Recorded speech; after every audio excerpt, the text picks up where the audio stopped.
Lagi dan lagi teman-teman, Pak Hendro Priyono, mantan Kepala BIN, mencurigai ada pihak kala Pilpres atau Barisan Sakit Hati dan beserta cukong-cukong koruptornya yang bermain di air keruh. Kita simak teman-teman.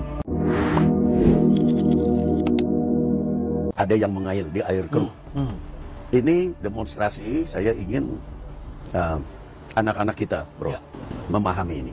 Kalau toh berhasil merubah sesuatu, ini akan memakan anak-anaknya sendiri. Karena kalau revolusi itu pasti korbannya anak-anaknya sendiri. Dan yang akan nunggangin itu orang yang tidak ikut apa-apa. Ini namanya mengayal di air keruh. Sekarang gini, waktu almarhum korban kita meninggal, kalau yang datang polisi sama Brimob oke lah. Tapi ada orang yang datang, dia apa hubungannya ya? Politisi. Jadi itu saya lihat udah mulai ada yang mau memancing di air keruh. Itu yang paling lihat. Itu kan kita lihat di TV lu. Kok saya lihatnya apa hubungannya ya orang ini? Kok datang? Lah, padahal kan yang mestinya datang minta maaf kan udah kayak polisi, presiden minta maaf itu memang harus terpenuhi itu secara moral yes. Tapi kalau datang orang kecil lu apa hubungannya lu? Nah ini kan ada gejala memancing di air keruh dan itu selalu terjadi di setiap revolusi. Oh, jadi ini ya teman-teman, kecurigaan Pak Hendro Priyono ya, bahwa ada yang bermain di air keruh ya. Ya kita tahu melalui PT tersebut Pak Hendro Priyono itu mencurigai ada barisan kala Pilpres yang bermain. Ditambah lagi kan kita lihat ada pendemo seorang ibu-ibu yang lantang meneriakan ganti Prabowo, ganti Presiden Prabowo dengan Anies Baswedan. Wah, ya kan? Dan beberapa provokator-provokator dari pihak mereka itu juga banyak ketangkep ya. Kemarin saya share ada dari kelompok FPI yang ketangkep, ada dari HTI, dan bahkan pembenci Pak Jokowi juga ditangkap yang menggerakkan anak-anak muda untuk melakukan tindakan anarkis di demo kemarin ya teman-teman. Dan itu tujuannya tidak lain dan tidak bukan berdasarkan para pengamat ya, untuk membuat keadaan itu chaos ya, agar tercipta yang namanya kondisi darurat militer. Karena dengan demikian nanti ya mereka mudah sekali untuk menumbangkan Pak Prabowo Subianto, yang kita ketahui bahwa beliau saat ini sedang concern untuk memberantas yang namanya korupsi yang sudah sangat menjadi penyakit kronis di bangsa kita, di negeri kita tercinta ini ya teman-teman.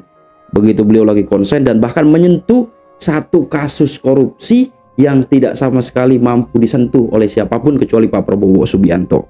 Reza Khalid ini udah lama di Tengara ya, atau bahkan diyakini bukan sekedar Tengara. Inilah pemain mafia minyak di Indonesia ini. Tapi beberapa pemimpin nasional kita yang semula berjanji akan memberantas mafia itu tidak bisa menangkap Reza Khalid ini.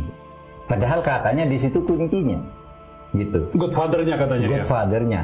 Ya. Kejaksaan Agung berani menetapkan Reza Khalid sebagai tersangka, dan Reza Khalid ini.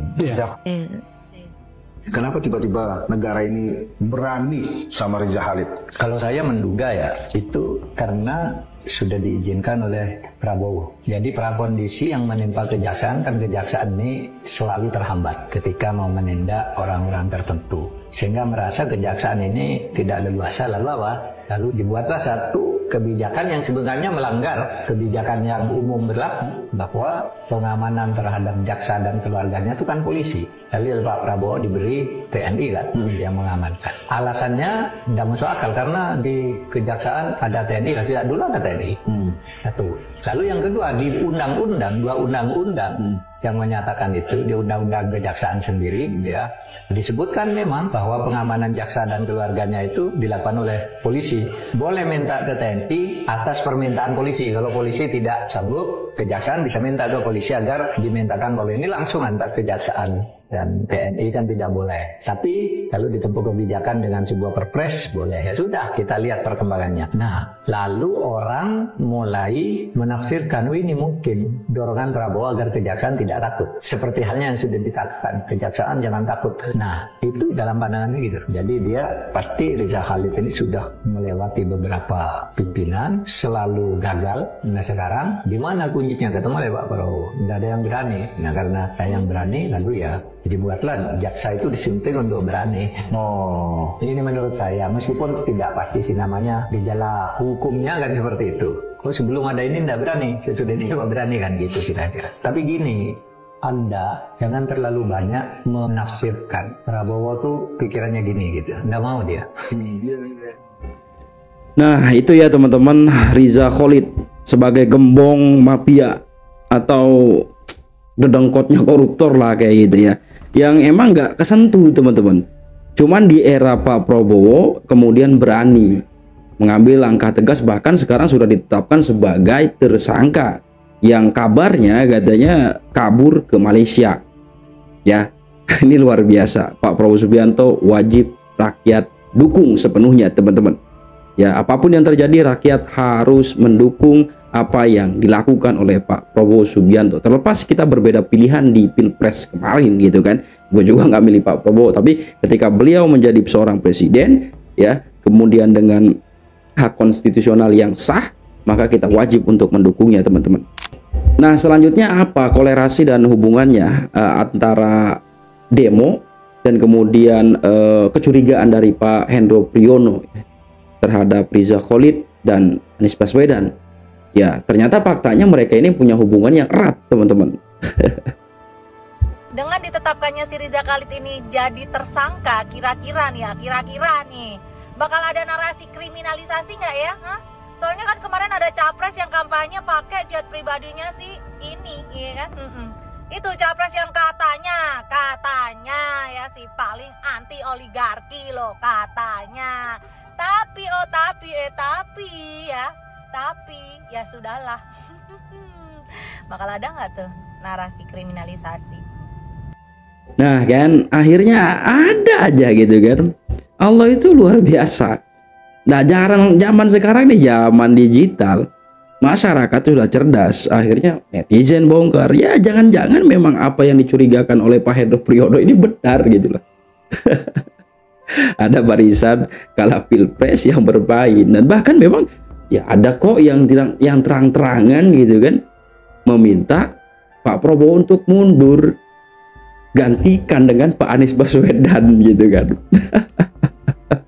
Nah, ini komentar yang saya tunggu-tunggu. Terima kasih sudah menunjukkan dengan jelas. Artinya apa? Fix 100% jelas bahwa narasi untuk menurunkan Prabowo itu bukan berasal dari Gibran, aksi massa, ataupun dari pendukung nyata Jokowi. Persis seperti yang saya bilang di video, bahwa framing ini sengaja dilempar untuk mengalihkan dari inti masalah. Nanti pasti bilang, kan akun bot, akun ternakan, ini itu segala macam arahnya ke sini. Akun ternakan siapa yang bisa menjamin itu yang buat siapa, bos? Bisa aja kalian sendiri yang buat untuk mengglorifikasi nafsu politik kalian. Saya kasih contoh satu hal yang bisa diverifikasi nih. Salah satu bukti video ini bisa diverifikasi kebenarannya.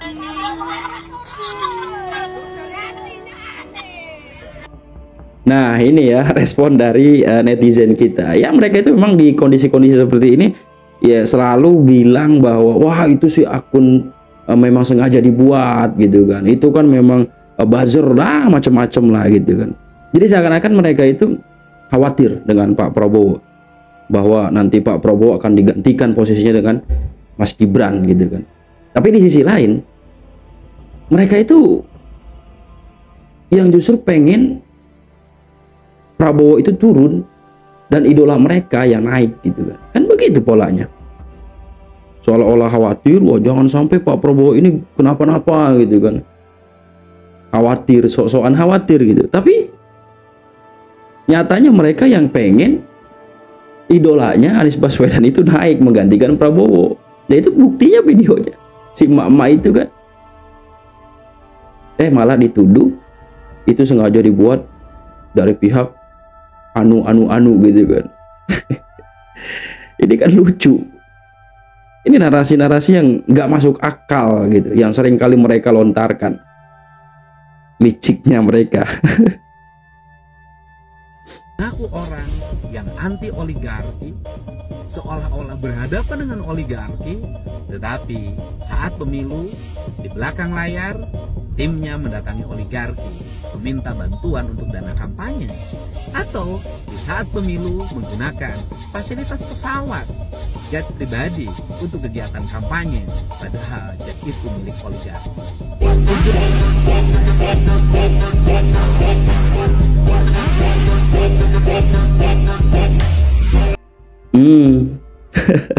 Gubernur Jawa Barat Kang Deddy Mulyadi sampai buka suara.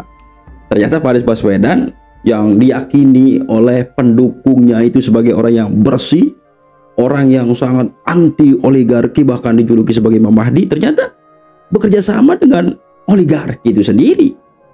Dan bahkan jelas-jelas sekarang menjadi tersangka koruptor atau buronan kelas kakap yang dari dulu itu sulit untuk ditangkap. Maka di era Pak Prabowo inilah kemudian Riza Khalid itu ditindak, teman-teman. Lantang teriak-teriak pengen menjaga Pak Prabowo, tapi ternyata mereka justru berkawan atau bekerja sama dengan oligarki yang sekarang menjadi buronan karena kasus korupsi mafia migas kelas kakap. Dan dalam kesempatan yang lain, ya entah ini keceplosan atau apalah namanya itu, ya dia bongkar juga tuh aibnya sendiri. Yaitu ya memang pengen menggeser posisi Pak Prabowo Subianto. Dengan cara apa ya? Dengan cara menunggangi aksi demo kemarin, teman-teman. Assalamualaikum warahmatullahi wabarakatuh. Informasi terbaru teman-temanku, Rizal Khalid ternyata membiayai dana kampanyenya Anies Baswedan, teman-teman. Kita bisa lihat pantasan kampanye kemarin ada yang menjanjikan BBM gratis. Inilah Rizal Khalid, penyokong dana kampanye dan pemberi fasilitas jet pribadi untuk Anies, sama-sama orang nyaman, teman-teman. Astaga, Pak, pantesan menggebu-gebu sampai turun demo berjilid-jilid. Anies Baswedan pengen menjadi presiden. Kalau Anies jadi presiden, ini terselamatkan, bos. Gila. Setelah korupsi di Pertamina itu terungkap, banyak netizen yang mempertanyakan dulu waktu kampanye Pilpres tahun 2024 ya. Anies Baswedan katanya waktu datang kampanye itu menggunakan pesawat jet pribadi milik Riza Khalid. Nah, siapa itu Riza Khalid? Riza Khalid itu adalah orang imigran zaman yang di Indonesia itu menjadi mafia gas atau mafia minyak. Dan anaknya Riza Khalid ini juga tertangkap dalam kasus oplosan.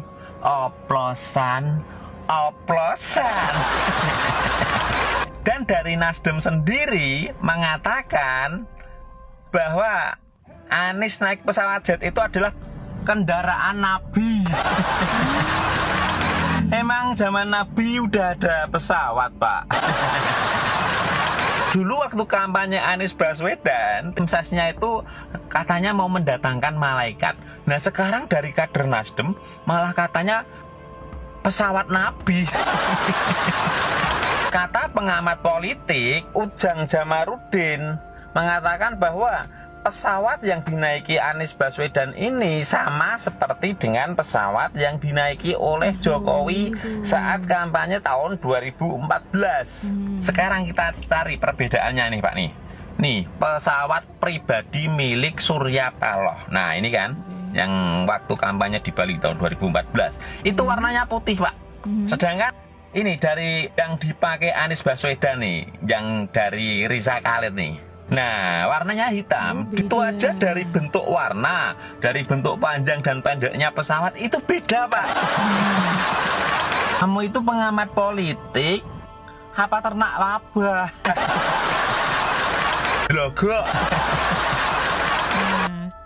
Kejaksaan Agung menetapkan Muhammad Riza Khalid sebagai tersangka baru dalam kasus dugaan korupsi tata kelola minyak mentah dan produk kilang PT Pertamina tahun 2018-2023. Riza belum ditahan karena berada di luar negeri.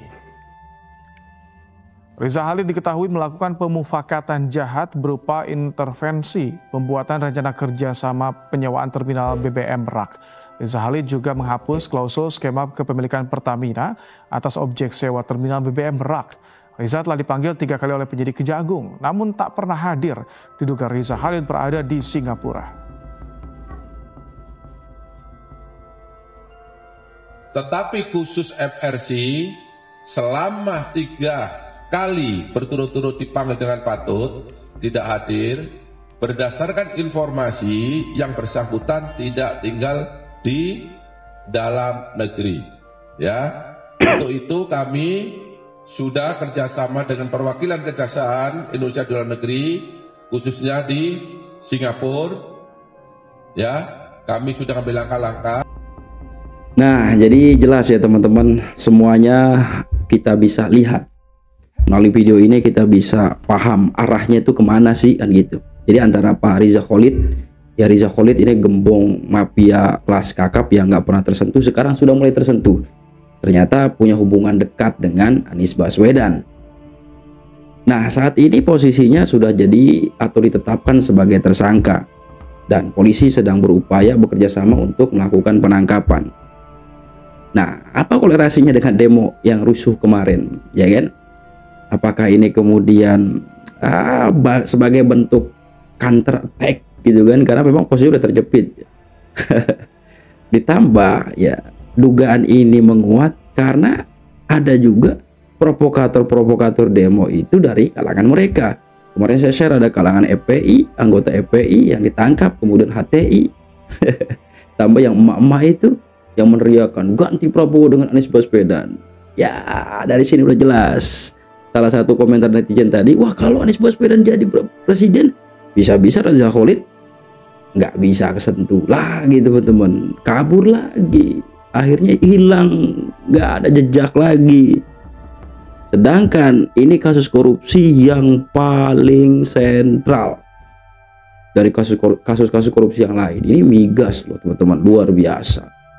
Ya, ini luar biasa. Makanya kita wajib dukung Pak Prabowo Subianto dalam upaya beliau memberantas korupsi di Indonesia yang sudah menjadi penyakit kronis ini. Salam hormat jenderal, luar biasa.